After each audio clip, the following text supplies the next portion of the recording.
AP శాసన మండలిలో వైసీపీకి ఎమ్మెల్సీలు వరుస షాక్లు ఇస్తున్నారు. ఇప్పటికే 4 ఎమ్మెల్సీలు తమ పదవులకు రాజీనామా చేయగా తాజాగా మర్రి రాజశేఖర్ వంతు వచ్చింది. మర్రి రాజశేఖర్ కూడా తన ఎమ్మెల్సీ పదవికి రాజీనామా చేశారు. ఏపీ శాసన మండలిలో వైసీపీకి బలం ఉంది. ఇప్పుడు ఎమ్మెల్సీల వరుస రాజీనామాలతో ఆ బలం తగ్గుతుంది. శాసన మండలిలో కూటమి ప్రభుత్వం బలం పెంచుకోవాలని చూస్తుంది. అయితే ఎమ్మెల్సీల రాజీనామాలను చైర్మన్ ఇంతవరకు ఆమోదించలేదు. దాంతో కూటమి సర్కార్ ఎత్తుగడ ఏంటనేది ఆసక్తిగా మారుతుంది. అటు మర్రి రాజశేఖర్ పార్టీకి కూడా రాజీనామా చేసి ఫోన్ స్విచ్ ఆఫ్ చేశారు.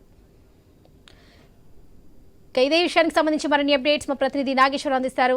నాగేశ్వరరావు, వరలక్ష్మి, ఏదైతే వైసీపీ పార్టీకి భారీగా అయితే దెబ్బ తగులుతుంది. దీనికి సంబంధించి చిలకలూరుపేట నియోజకవర్గం మాజీ ఎమ్మెల్యే అలాగే వైఎస్ఆర్సీపీ ఎమ్మెల్సీ మర్రి రాజశేఖర్ అయితే వైసీపీకి గట్టి షాక్ ఇచ్చిన పరిస్థితి అయితే ఉంది. అయితే ఈ రోజు తన వైఎస్ఆర్సీపీ సభ్యత్వానికి అలాగే పార్టీకి అయితే ఆయన రాజీనామా చేశారు. అయితే గత 2 నెలలుగా వైఎస్ఆర్సీపీకి మర్రి రాజశేఖర్ రాజీనామా చేస్తారనేది ప్రచారం జరిగింది. అయితే వైఎస్ఆర్సీపీ ప్రభుత్వం ఏర్పడినప్పుడు మర్రి రాజశేఖర్ కు కేబినెట్ లో బెర్త్ ఖాయమని అయితే అప్పటి వైఎస్ఆర్సీపీ అధ్యక్షుడు జగన్మోహన్ రెడ్డి ప్రకటించడం, అలాగే ఆయన కానీ మర్రి రాజశేఖర్ కు మొండి చేయి చూపించడంతో ఆయన అదే పార్టీలో ఉన్నారు. అనంతరం ఎమ్మెల్సీగా మర్రి రాజశేఖర్ కు జగన్మోహన్ రెడ్డి అవకాశం ఇచ్చారు. అయితే చిలకలూరుపేట వైఎస్ఆర్సీపీ ఇన్ఛార్జి పదవి రాజశేఖర్ కి ఇస్తానని జగన్మోహన్ రెడ్డి చెప్పి ఆ యొక్క పదవిని అయితే విడుదల రజనీకి కేటాయించడంతో అప్పటి నుంచి కూడా తీవ్ర అసంతృప్తిగా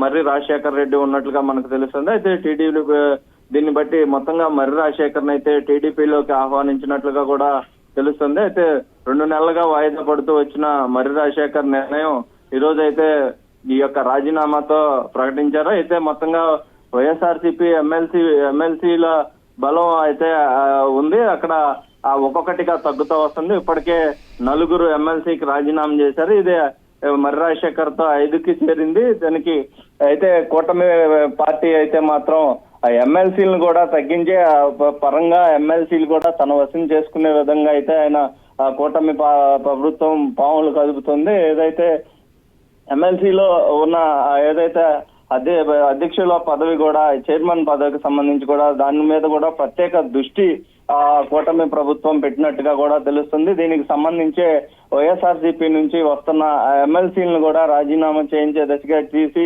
వాళ్ళని కూడా ఒక్కొక్కరిని ఆహ్వానించే అవకాశాలు కూడా ఉన్నట్లుగా మనకు తెలుస్తుంది. వరలక్ష్మి.